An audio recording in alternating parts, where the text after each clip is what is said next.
बेटे ऋषि की शादी कहीं नहीं हो रही थी। एक तो ऋषि मोटा, ऊपर से कमाई भी कोई खास नहीं। लेकिन कंचन को तो शौक था मॉडर्न बहू लाने का, और उसे एक दिन ऐसी लड़की मिल भी जाती है।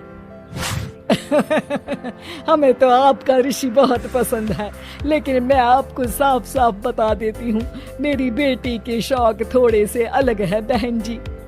अरे बहन, हमें सब पसंद है। आपकी प्रियंका जैसी लड़की की तलाश मुझे कब से थी। जींस पहनकर अंग्रेजी में गिटर पिटर बोला करे।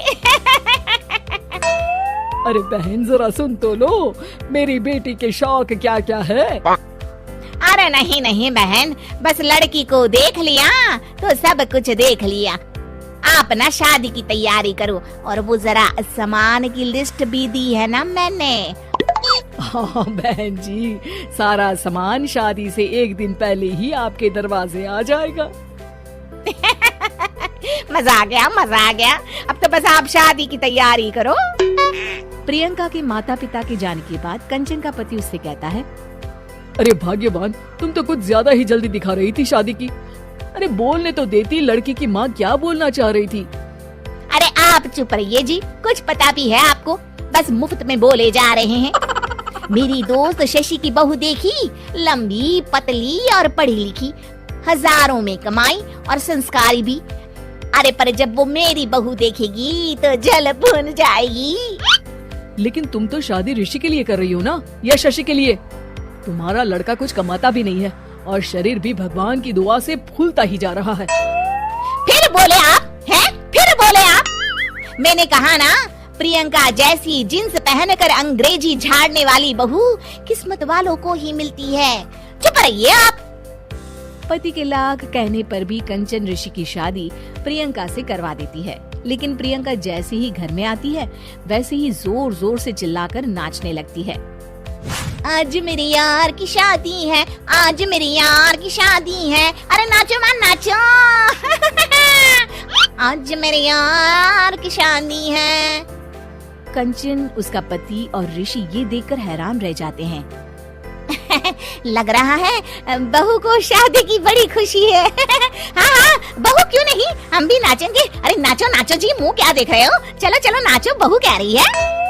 कंचन ये कहकर प्रियंका के साथ नाचने लगती है। ऋषि और उसके पिता वहाँ से चले जाते हैं। अगले दिन कंचन अपनी सहेलियों को प्रियंका से मिलवाने के लिए घर बुलाती है, जहाँ शशि भी आती है। अरे शशि, कैसी हो? मैं ना तुम्हें प्रियंका से मिलवाती हूँ। अरे सच में बहुत ही एडवांस सोच की लड़की है। कितने मॉडर्न ख्यालात है उसके, पता है तुम्हें? अरे हाँ कंचन, जरूर। बच्चों की शादी अच्छी ही होनी चाहिए, और वैसे भी तुझे तो शुरू से ही ऊंचे ख्याल की बहू चाहिए थी। तभी कंचन की सहेली कहती है, अरे कंचन बुलाओ ना प्रियंका को, हम भी मिल ले। अरे बहू प्रियंका, जरा बाहर तो आना। कई बार आवाज देने के बाद भी प्रियंका बाहर नहीं आती है, तो कंचन को बुरा लग जाता है। वो उसे लेकर बाहर आती है, लेकिन ये क्या, प्रियंका लड़खड़ाती हुई बाहर आती है और उसके हाथ में शराब की बोतल होती है। हालांकि शराब पीना स्वास्थ्य के लिए हानिकारक होता है और ये हमारी किडनी के लिए बहुत ही खतरनाक है, लेकिन कंचन की बहू प्रियंका पूरे नशे में होती है। अरे इतने सारे लोग। ये कहकर वो शशि के पास जाती है। आंटी जी, पत्ते खेलेंगी, पत्ते। अरे दूर हो, दूर हो, तुम्हारे मुंह से तो शराब की बदबू आ रही है। अरे कंचन, माना तुम्हें मॉडर्न बहू चाहिए, लेकिन आधुनिकता का मतलब ये तो नहीं ना। बुरा न मानना कंचन, तुम्हें पता था कि तुम्हारे बेटे की कमाई और शरीर दोनों ही ठीक नहीं है, तो तुम्हें उसी हिसाब की लड़की से शादी करवानी चाहिए थी। ऐसा कहकर सभी औरतें वहाँ से चली जाती है। तभी प्रियंका की माँ कंचन के घर आती है। अरे बहन जी, बड़ी चालाक निकली आप तो। बिना बताए अपनी पियक्कड़ बेटी मेरे लायक बेटे के गले में बांध दी। आय हाय, बड़ी आई बिना बताए।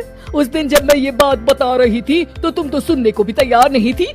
अब भुगतो तुम। ये कहकर वो माँ से वापस चली जाती है। सबके जाने के बाद कंचन अपना सर पकड़ लेती है।